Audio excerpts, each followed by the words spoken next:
Well, hello and welcome back to Read Becca for a very exciting video where we discuss the Ursula K. Le Guin Prize for 2024. So this is not going to be my initial reaction. I have seen the nominees, but I wanted to share a general overview of the prize, a bit, the judges, and the current nominees, and my gut reaction to those, what I know about them in general, and if I've got experience with them, what I can share. So I love this prize so much. It truly does capture the essence of Ursula Le Guin's legacy. Le Guin was an author who passed away in 2018. She was very genre spanning. She wrote lots of things in both fiction and nonfiction. She wrote across age categories, and that is truly what this does. This is open for submissions from anyone. Anybody can kind of submit a book, and it encompasses all lengths of writing, all age categories, and really any type of speculative writing that is imaginative and is pushing boundaries in some way. So I have loved all of the nominees because they truly do that. They're very imaginative, they're very genre blending, and they really provide commentary and give us perspective in the way that Le Guin did about reality by taking us out of it. So I adore that. It has provided me with so many wonderful gems, some unknown and some known, but it really has been a great way to spotlight the books I should be prioritizing. So unfortunately, coming into this, I was expecting to be much more caught up. I'm still only about halfway through last year's nominees, but they have all been great. So I'm going to try and hurry up a little bit to get through those and also jump into reading these as well in the next couple months as best I can. But for now, we're just going to talk from my mostly uninformed perspective about these. I have not read most of the books. So let's start with, as I said, this is open to just about anybody to submit. So you get very unknowns and bigger names. So let's talk about the judges, though. The judges, this year's panel, I think is the best panel that I have seen, though they have all been great judging panels. So the judges here, I will talk about the first two together. So Carmen Maria Machado and Ken Liu. Both are very interesting to me because they both write really introspective and insightful short speculative fiction primarily. And that surprised me because, spoiler, when we get to the list, there's no short fiction collections this year. There have been in the past years, but we don't have any this year. So that does kind of surprise me, but we do have some novella-length things. So does this give a lean toward the novellas actually being stronger this year? I don't know. The next judge is Megan Giddings, who is probably most well known for Lakewood, which is on the horror end of things, but she also wrote The Women Could Fly, which is, I think, more in the speculative, slightly fantasy leaning.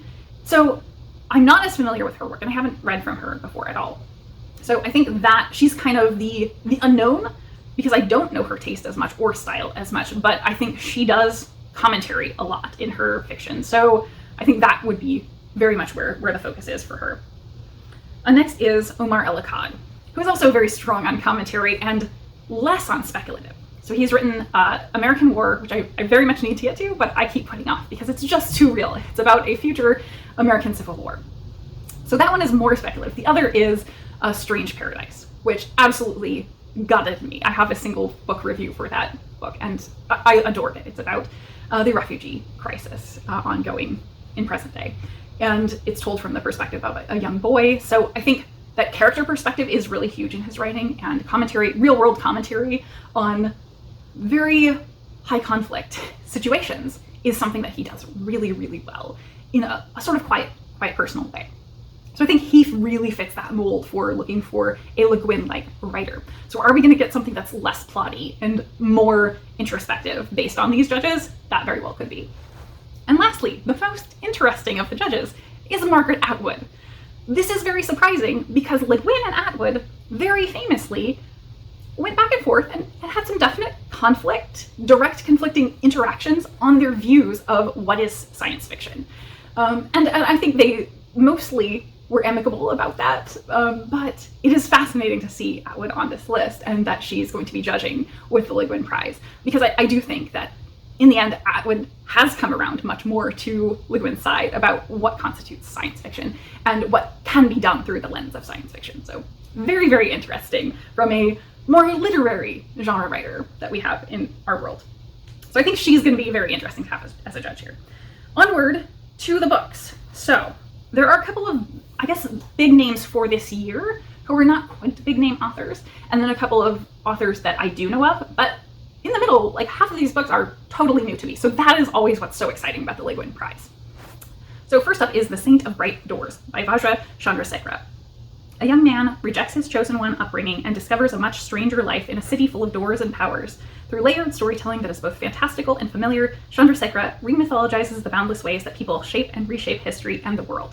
So this is one that was not on my radar last year, but this year very much has been. It went up for both the Locus and Nebula Prize, as well as the Hugo, so triple threat, and it won the Nebula Prize for novel, the Locus Prize for debut novel, and it was obviously a finalist for the Hugo. So this one has really, really grabbed people's imaginations, I think, but hasn't quite gotten like popular hype. So that's always interesting to me, because usually that means it's a little bit more challenging to readers and maybe more literary. But I love the premise. The idea of magical doorways is always kind of catnip for me, so I'm really intrigued by this one. The next one is The Skin and Its Girl by Sarah Cipher. At the grave of her beloved aunt, a queer, blue-skinned Palestinian-American woman ponders the next stage of her life and how it's informed by her family's past. Cipher deftly explores the complexity of the stories we tell about ourselves and the histories hidden in tales of magic and transformation. So this one I've not heard about on BookTube, but I have a few connections with people who are more into literary fantasy that had read this before the prize and absolutely adored it. So, but that was like, I think 2 people. So I have not seen any hype about this. The next one is totally off my radar. Very, very surprising. It Lasts Forever and Then It's Over by Anne D. Markin. In DeMarkin's compassionate novella, a nameless undead protagonist finds new ways to navigate the landscapes shared by the living and the dead, the human and the inhuman. Her journey poignantly demonstrates new ways to grieve in and for a world we often take for granted. So that sounds fascinating, the exploration of grief. And the fact that there's the bird on here, it kind of reminds me of Grief is the Thing with Feathers, perhaps, slightly. So I'm wondering how much overlap there's going to be there, but this sounds really interesting and, again, very under my radar. I've not heard of this author before whatsoever. The fact that it says this is coming from a very compassionate place about grief and death, while also having a nameless undead protagonist. I love an unusual protagonist, so that is great for me. And this is our first novella length here, so very intriguing that we have several novellas. The next is Orbital by Samantha Harvey. Over the course of a single day, 6 astronauts orbit the Earth, witnessing repeated sunrises, tending to their tasks and their bodies, and watching as a typhoon gathers far below. Meditative and precise, Orbital fosters an essential and global shift in perspective. So I've seen a ton about this. This was, or is, on the Booker longlist, I think, right now. And I've seen a lot of people reading it for the Booker and also for the BookTube Prize. It was in a previous round. And I've basically only seen the complete opposite ends of the spectrum. People either love it completely or really dislike it. And it has gained the moniker Snorbital because this is extremely slice of lifey, apparently. It's following these astronauts in space as they go through a normal day's routine. And that can be very boring for people, but if you really like science fiction and slice of life, I think that has a very strong possibility to be catnip for me. So I've been looking forward to it even before this prize, seeing what I think, and now I am even more, really.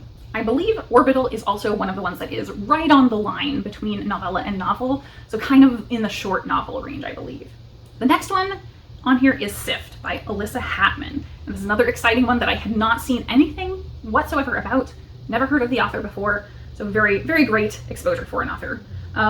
Hatman's elegiac novella follows 2 women as they cross a shifting, surreal, post-climate disaster landscape, seeking a place where they can grow food, tender and rich with memories of the world as we know it. Sift is a meditation on isolation, change, and loss. So that sounds very, very similar to the last year's winner, Arboreality. And I loved that one. And again, that one was very like slice of life, quiet apocalypse, very mundane apocalypse. And I loved it. So if this achieves a similar element, and this is also quite short, I think, it could be a winner here based on what we saw from last year. Although the judging panel this year seems to have a very different style and taste, but I think that introspective element could really appeal. And next is an author I have heard of before and sounded very interested in before this novel, but then this one totally was off my radar. The Library of Broken Worlds by Aaliyah Dawn Johnson. Johnson's novel takes the form of the story a young woman tells to an AI god she intends to destroy, encompassing several worlds, many gods, and peoples displaced and destroyed by war and colonialism. Her tale is woven through with complex ideas about selfhood, history, and freedom. So to me, that sounds like it may have similar appeal to the Simon Jimenez book last year, and engages with the mythic fantasy elements with gods and history, and a cross-genre appeal, certainly. Obviously AI gods, that means there is both sci-fi and fantasy here. So that is very, very intriguing. I know this is also kind of a chunky one, so I think this is closest to epic that we've had on the list so far in the 3 years. Onward to an author/series I have actually read the first book of, and this is Those Beyond the Wall by Micaiah Johnson. The loyal mechanic to an emperor tells a story of revolution, community, and love in Johnson's novel, which begins as a supernatural murder mystery before expanding to fearlessly consider what it might take for one world in the multiverse to achieve massive structural change. So when I read the first book in this series, it was much less action-packed and much less plot-focused than I expected, or it was really sold as. And I think that this is a companion novel rather than a direct sequel, as far as I know, and it seems like the synopsis is much more selling the aspects of it being very character-focused, introspective, and about interpersonal relationships versus the way the first book was sold. So I think this is a much more of a on-target pitch for this book. So I am quite looking forward to reading this one, because I did wind up very much liking the first book, though it was not at all what I expected. And I do love, and think it will suit the author's writing style for this to be a murder mystery. I think for me, the one downfall, why I didn't absolutely love the first one, was certain elements of the characters involved were very high angst. I'm just personally not a fan of angst. So I think that will be a deciding factor for me in whether I love this book or not. There was definitely the potential there in the first book for it to be a fantastic favorite. Onward to an author who I know an immense amount of and many of my friends love, but I've never read from, and that is Premi Mohammed's The Siege of Burning Grass. In a world long divided by conflict, a famed pacifist is coerced into a mission of war alongside a zealot who cares only for victory. Mohammed melds inventive world building with a nuanced consideration of power, violence, nationalism, and what it takes to achieve peace. So that summary fits right in with the work of Guin. Like, that could be a summary for a heinous cycle novel, really. This is also surprising because this is a full-length novel. And I know Mohammed for having very short work, like a couple of novellas or novelettes a year come out from Mohammed consistently. And I don't recall the last time I have seen a novel. So this is a longer work. And I do know, despite not having read, that frequently those engage with these same themes. So if that can be achieved in a short work, it could go either way. Either the novel could feel too long, or it could give the author more room to explore those and really flesh out those type of world building elements that you don't have as much room for in a novelette or novella. So Onward, Some Desperate Glory by Emily Tesh is very exciting because I love the first book of the Green Hollow novella duology and felt like Tesh did a fantastic job with that, but that's much more like cozy. So this is a space opera and a profound lesson in changing one's mind. Some Desperate Glory follows a girl raised in a violent space cult who learns how to unravel the lies of her upbringing. Tesh shows that paradigm shifts are possible, however wrenchingly difficult they may be. So all of that appeals to me, but that summary comes across as much more plot focused.